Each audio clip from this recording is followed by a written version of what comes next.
So we're at the stage now where basically the till has a program on it. Let's move this out of the way. So the till has a program on there, and this was put on remotely after I signed up at linkall.co.uk, and basically got a cloud and a till combo, which means this till, I basically bought a TP link on Amazon for £10 and put that into the till, which allowed it to connect to the internet. And the only other thing that I have purchased is this lead that goes with the printer, which this printer I bought, it's like an Epson printer, and I just sort of try and set up the printer. So I got a till roll and put it into the actual printer itself, and you have to switch the printer off, hold the feed button, and it prints off like a piece of paper. You press the feed button again and it does like another test print. But on this piece of paper, it has some settings, and one of those says baud rate. So I got the lead, I plugged this into the till underneath, and then the lead goes back into the printer, and then I've got this baud rate setting. So I went to the home screen, went to programming, and then there's this one that says number 3, all programming. I'll try and zoom in a bit for you. There you go. So go to all programming, and then there was system programming, device connection. So I basically told it that this printer is connected to COM port 1. So that didn't work. So I went to this one, number 13, IO parameters. Oops, that didn't go into that one. And what I had to do was tell it here that it had that baud rate that came out on the printout, and that's how I set up the printer. So I'm just going to check underneath that this was in COM port 1.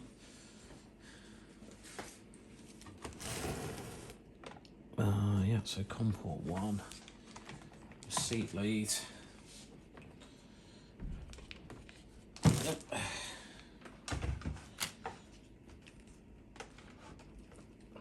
I'll put that in COM port 2. Let's just check system programming. Let's just put that in COM port 2 for a sec. C printer.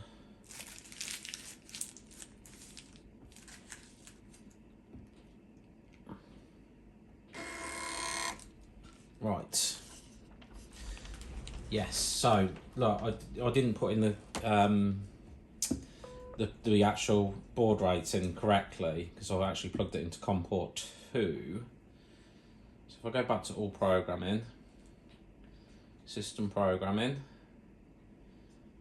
device connection. So that's all on COM port 2, which is what I plugged it into. So I'll go back to the IO parameters, and I have to set that to 19200, and let's give that a print now. It's still doing it. Okay, we'll double check this baud rating.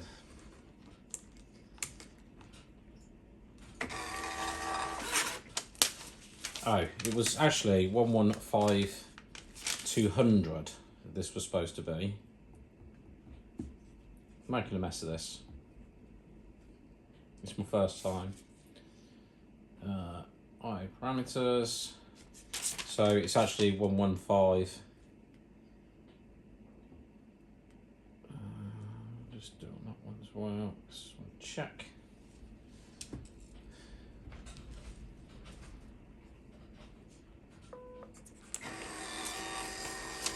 Any printer that you have to reset you have to press the yes. So we've got the printer set up.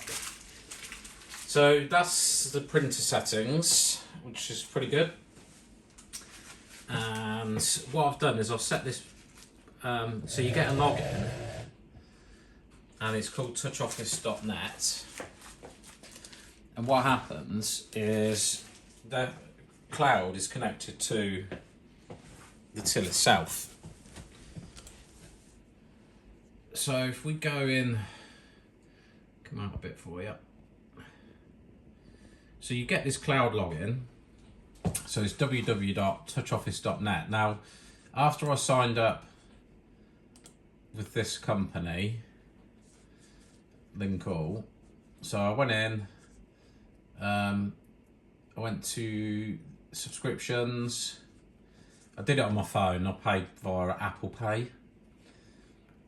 So I basically subscribed to this one, which is like 36 quid effectively. Did it on my phone. And what happened is they sent me back some details for a login to this bit of software. So I logged in. I'll just show what it looks like. So you can see that that's how it is. To get to it, you go on their website. Let's go back to their website. And at the top right hand corner, there is a little login button. Just up there. See that? At the top right. So you press login. And they sent us a username and login. Should have made that remember me, really. Now you can have this on your phone as well. So you can actually do updates from your phone and from here. But basically on the left hand side, so there's like some icons at the top left. And the third one down says products. So I basically started putting all my products in. And as I put my products in, I'll just log into it again. So I've got two browsers open.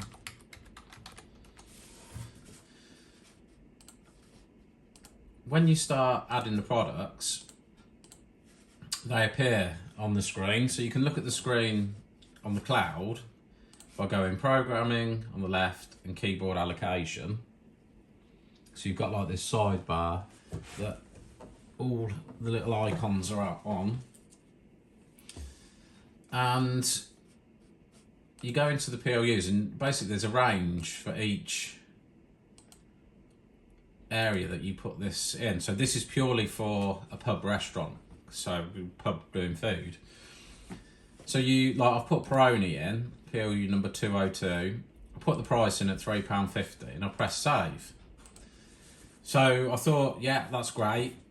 So I then go to my till and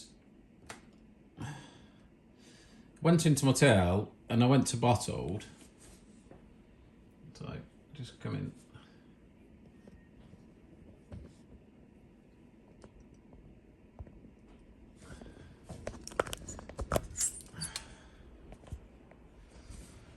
Yeah, went onto the till and I went into like the bottle and Peroni's appeared there, and if I press it, it comes up £3.50.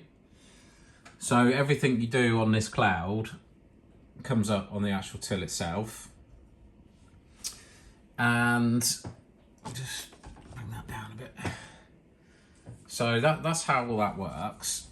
But I wanted to add an image to that button. So on the left, you've got programming and here, keyboard allocation. You click on that and then you open the keyboard editor. And at the top left, you've got like a drop down. So I went to bottled, clicked on Peroni, which has already appeared because I kept within the PLU ranges. And there's a little icon there for graphics. So you select, go down, and I've just got to find the one for Peroni. Okay, so put the Peroni on there, and you have to press save. So I've done that, and then what I'm hoping is this is going to appear on this till. So I'll just go out of there and go back in, and the Peroni now has the image, which is very cool. If we sell things through the till, it comes through the cloud automatically. You get like live reporting. Let's just go back into this.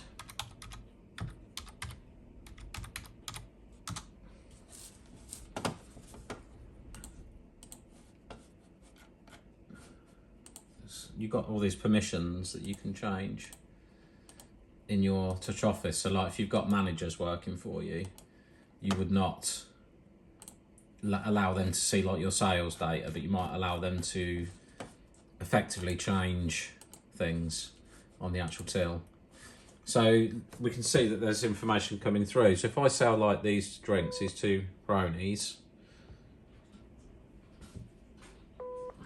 saying that there's no card machine. If we refresh this, there's the sales data. So the information comes through live on this cloud, which is very, very good. And you've got like today, last week, all those sort of things.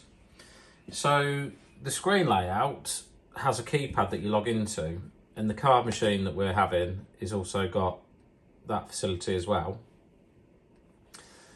And yeah, it's pretty good, and there's going to be quite a bit of programming to do. So if I go into the products again, as you'll see, like the first page is like Carlin, it's got all my draft lagers. Second page is all the draft ciders, real ales, it's a spare, bottled beer and lager, bottled cider, and you just basically stay, this is another spare, you stay in these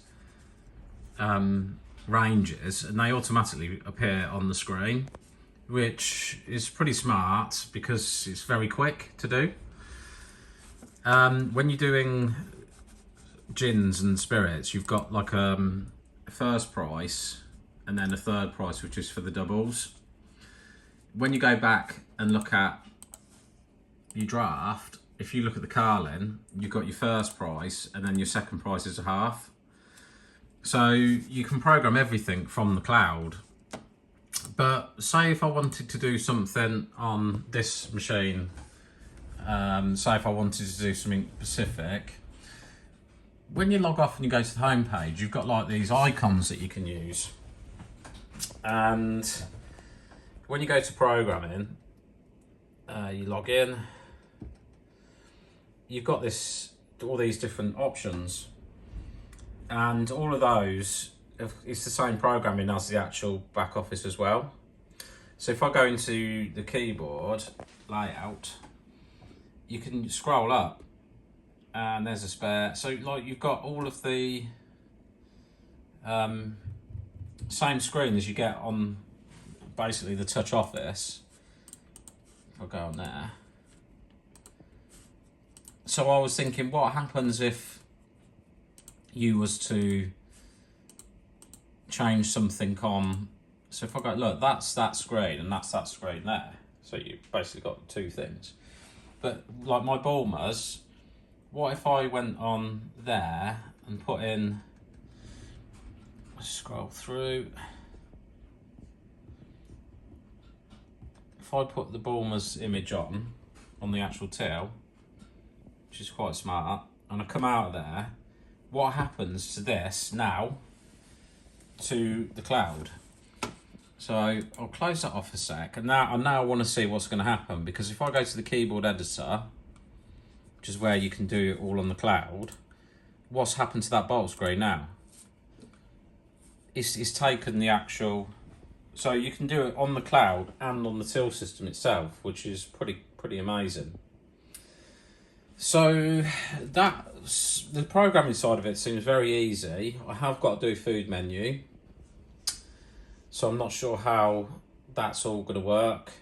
One of the things they did tell us about was that if you go to the operators, you'll see that you've got like the names and the secret names. So in the first page is all your staff, and what happens is when you're actually using the till, staff can't do certain things. Like you've got a manager screen, you've got an options screen, and depending on their security, you can't do certain things on the till, which is fair enough. So what can you do with these operators? So like I went into the settings here, and this is how you can take off allowing them to do certain things. So like menu chef 2 is to go into the manager options on the till. Use of cache key 2, that's like wastage and things like that. And then you've got like, can they do reports and stuff? So that's all there. And you could also got like a secret number. So this person's secret number is number 2. So if I just put a new member of staff in there, I've got Amy to put in. So let me put Amy in. So put Amy and press save, and she's number 2.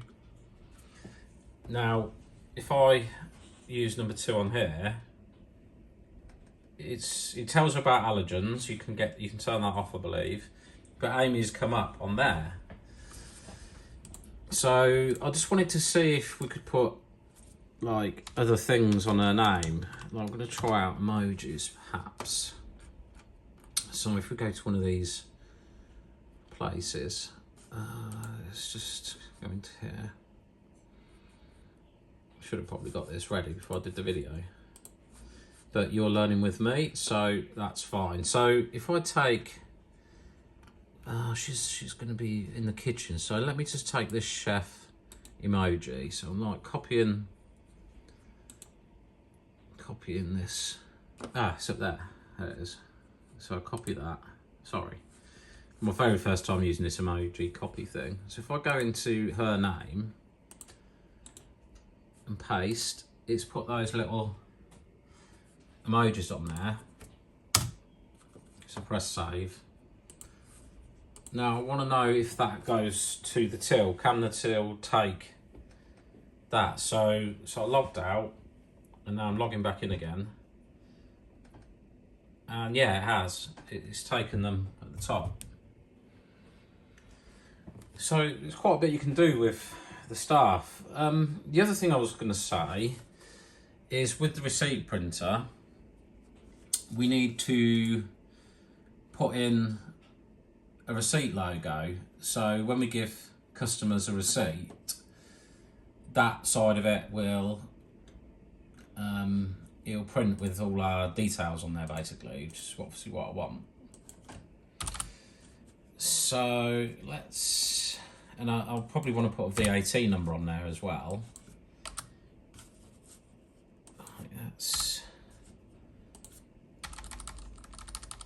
Let's have a look. Just trying to remind myself so don't confuse you too much. So basically, on the left-hand side, you've got programming, and down here, there's something that says receipt. So you can put in my restaurant,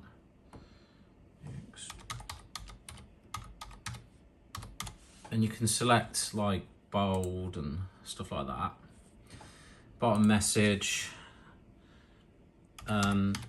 We haven't got gratuity included, so I'm gonna put that on the bottom of the receipt and make it bold. So that's what the receipt's supposed to look like. So you press save. Ask you, are you sure that you want to save? So that should now go to this printer. So if I do a Carlin and press print receipt, yeah, that's actually gone through. So that's quite useful because you can change that any time that you want.